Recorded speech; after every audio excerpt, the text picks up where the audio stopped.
Which are you more concerned about, the supply shocks or the demand shocks to come? Well, first of all, it's a pleasure to be with you, Tom.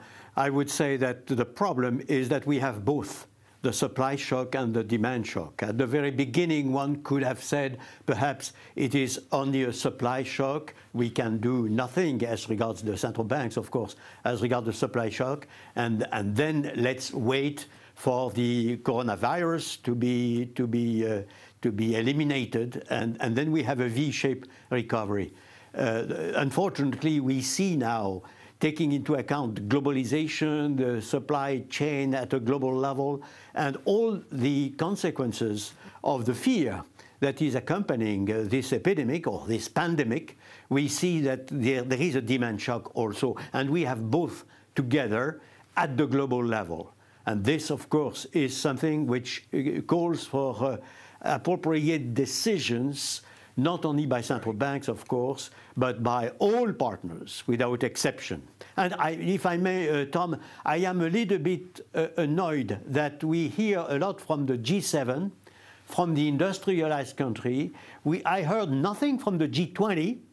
And we have clearly a global issue, global problems, with a lot of emerging countries being at the heart of the problem, including, of course, China. So it seems to me that it has to be taken up at the global level, and not only at the level of the G7. President Trichet, I'm going to rip up the script here, and I do this with great respect for Chairman Powell and Christine Lagarde. With your criticism of a need for a global action, should we have seen a coordinated response with Chairman Powell the other day? Did they miss a moment by not linking together their actions? Well, you know that I have experienced myself a coordinated action with a 50 basis point diminishing on October 2008, after Lehman Brothers. I have to say at the time, the drama was unfolding in a much worse manner, if I may. So the idea that we had absolute necessity to coordinate action at the level of the major central banks was something very natural. I'm not sure that it was really more appropriate in this time. It could have also had an impact of panicking, if I may, or giving the message of too much of a panic. So I think it's okay. What has been done is okay. I don't regret the coordination action. Jean-Claude Trichet, one of the arguments that you could put forward as to why there wasn't coordinated action is that other central bankers think that cutting rates is a mistake. Could that be the case? Well, again, each central bank has its own responsibility in its own law and legislation or treaty. So I think that there is no general rule to apply to everybody. That's one of the problems of, I would say, governance in Europe as well as in the world. It is that the recommendations are not the same for all. At this stage, I would say the main problem, it seems to me, is really to make liquidity available to all, credit available to all, and the amount, I would say, the supply of liquidity, supply of credit, is more important than the price, that the interest rate themselves. But that depends, of course, on the various economies and countries concerned. In Europe, as you know, we have introduced the idea of giving liquidity, giving supply of liquidity without any limit.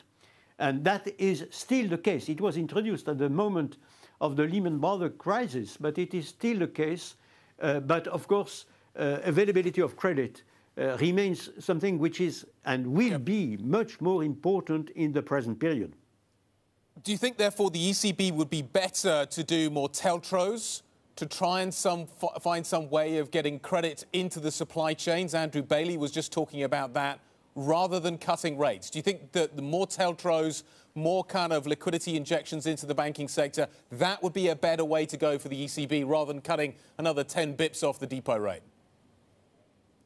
I have no recommendation to make to the ECB. The Governing Council has taken extremely wise decision since the crisis. So I have full confidence on the fact that they will do what is appropriate in the case. But it's clear that availability of credit will be something absolutely essential all over the euro area, whatever the level of interest rate is.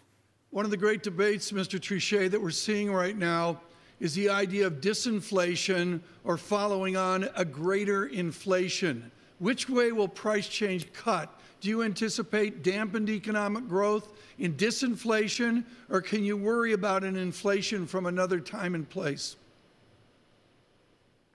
Well, it is the complexity of the situation which is illustrated by the fact that the supply shock itself could transmit some kind of inflationary pressure.